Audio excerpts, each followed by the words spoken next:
Olá, minha joia, sou Hugo Bandeira. Está aqui uma entrevista que a Globo se arrependeu de fazer. Ministra Gleisi Hoffmann rompeu o silêncio e despejou só verdade, surpreendendo os entrevistadores e deixando o Alcolumbre em pânico com o que foi exposto. Veja esse show até o final.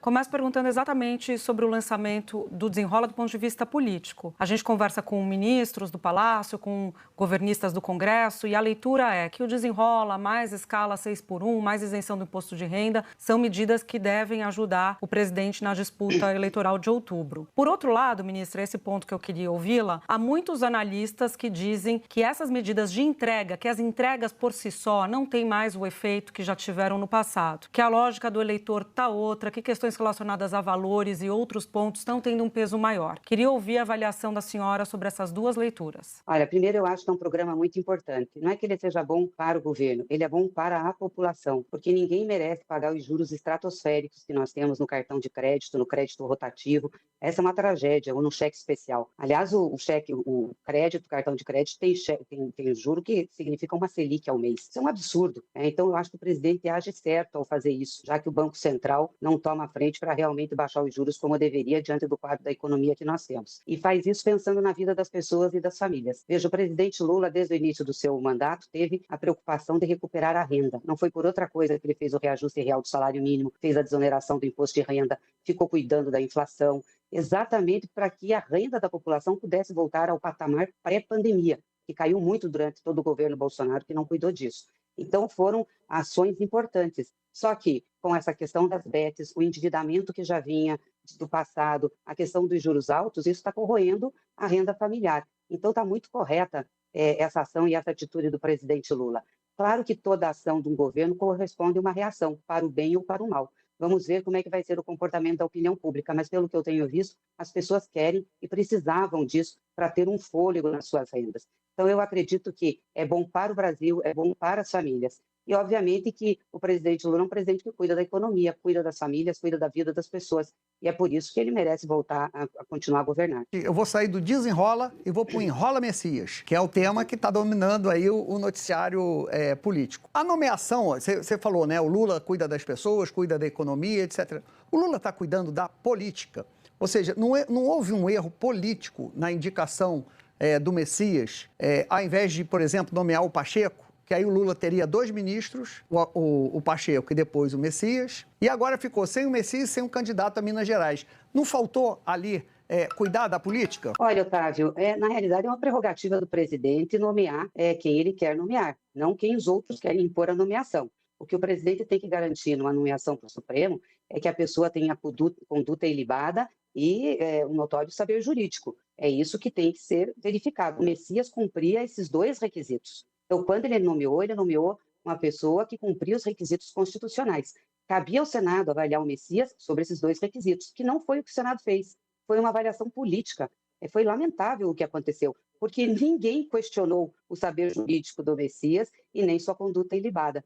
Então, foi uma avaliação eminentemente política. O Senado tem o direito de rejeitar o nome, desde que configure em cima dessas 2 questões que a Constituição fala, configure o não cumprimento, e não foi isso. Então, eu lamento muito que isso tenha acontecido. E lamento também a posição do presidente Davi Alcolumbre, que não foi correta. Não se comportou como um presidente do Congresso, do Senado, mas sim mais como um líder partidário nessa articulação política, porque não teve o seu nome colocado e porque teve outros interesses que chegaram junto a ele, como foi, por exemplo, os interesses do Flávio Bolsonaro, que fez a negociação com ele sobre isso, para derrotar o Messias, para passar a dosimetria, como passou, e não ter mais nenhuma investigação de nenhum porte no Senado em relação ao Master. Então, realmente não foi uma coisa legal para o país. Se as pessoas pensam que foi uma derrota para o presidente, eu acho que essa foi uma derrota para o país e para as instituições, para os ritos institucionais que nós deveríamos manter. Ministro, eu quero insistir nesse tema do Messias, porque o Davi Alcolumbre,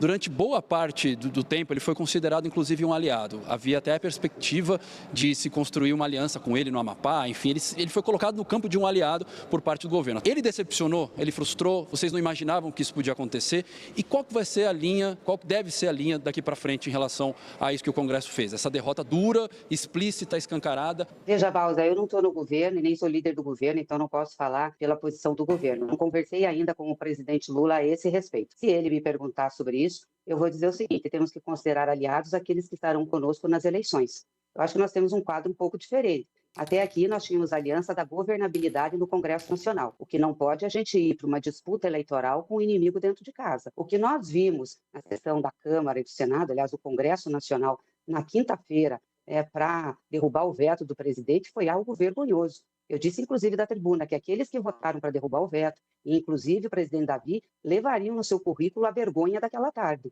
porque nós estávamos passando pano para aqueles que tentaram dar um golpe em cima de um presidente eleito, que falaram de morte do presidente, de morte de um ministro do Supremo, que depredaram aquele plenário que nós estávamos ali fazendo a discussão. É como se dissesse, olha, tudo bem, agora vocês podem voltar e fazer tudo que vocês fizeram de novo, porque as penas vão ser brandas e quem sabe ali na frente a gente até anistia totalmente, porque é isso que o PL, que o Bolsonarinho continua dizendo. Então, o que está em jogo nesse país é a defesa da democracia e a defesa do desenvolvimento e projeto inclusivo.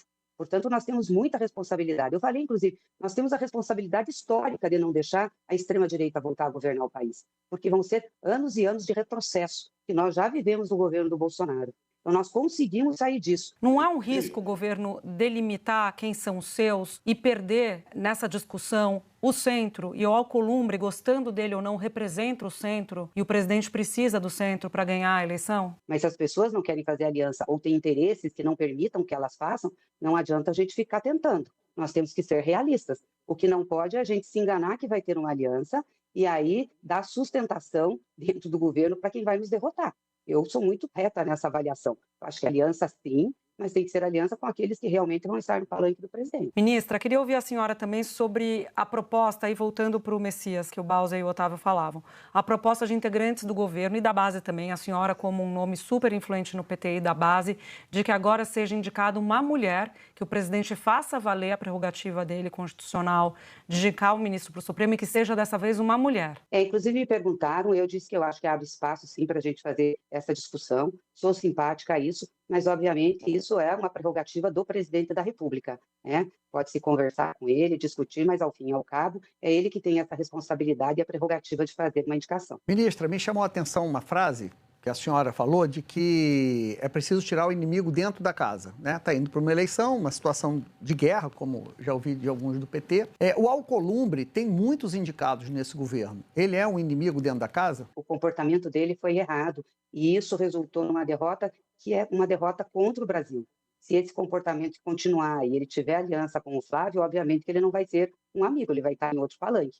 Vamos ver como é que as coisas vão se desenvolver. Mas o que nós tivemos com a derrota do Messias e também com a derrubada do veto do presidente, inclusive com aquela mudança regimental, eu até chamei de aconchambramento regimental, que foi feito para separar as penas brandas, né, para não deixar abrandar penas para marginais, para estupradores, para criminosos, não foi nem um pouco correta e nem configura a lealdade num projeto político. Não seria ruim para o governo que no momento em que que tinha a possibilidade real de aprovar um nome, não indicou uma mulher e agora com a possibilidade quase nula, se Davi Alcolumbre mantiver essa avaliação que ele teria feito para o líder da oposição de que não vai pôr mais nenhum nome para andar esse ano no Supremo, não é ruim para o governo colocar uma mulher quando não é para valer? Não, então, por isso que eu disse que tem que pensar. Eu sou simpática a colocar o nome de mulher, acho que a gente precisa ter mais mulheres nos espaços de poder, nos espaços de decisão, mas volto a dizer que isso é uma prerrogativa do presidente, obviamente, para ele, e acho que isso pode abrir um espaço para discutir. Mas eu penso que o presidente está avaliando todas as situações. O que ele não pode abrir mão é de indicar uma pessoa, de indicar alguém, isso é prerrogativa dele. E cabe ao Senado da República avaliar pelo que a Constituição determina. Notório saber jurídico e conduta ilibada, e não fazer jogo político em cima disso. Chegamos agora naquele momento do vídeo em que eu falo com vocês sobre a oportunidade de trabalhar de casa, 100% em home office. Se você está precisando de uma renda extra ou até mesmo de uma fonte principal de renda, presta atenção. Eu trouxe alguns novos depoimentos de pessoas que procuraram o Clayson e obtiveram excelentes resultados. o Luiz Felipe, por exemplo, colocou em prática o que aprendeu nas aulas e em apenas um dia fez $101, quase R$550 convertendo para a nossa moeda. E repito, em apenas um dia. Tem também o Marcão, que chamou o Clayson, e em 2 semanas, se dedicando poucas horas por dia, fez $680, mais de R$3.500, e apenas 2 semaninhas. E só reforçando, isso não é bet, não é casa de apostas, não é nada disso. É trabalho sério. Então, se você tiver interesse nessa oportunidade, é só apontar sua câmera pro QR Code aqui na tela, ou no link que está aqui embaixo, na descrição do vídeo, ou no primeiro comentário fixado, você vai conversar diretamente com o Clayson, que vai te explicar tudo direitinho para você entender exatamente do que se trata. No mais é isso, vou ficando por aqui, um forte abraço e tudo de bom!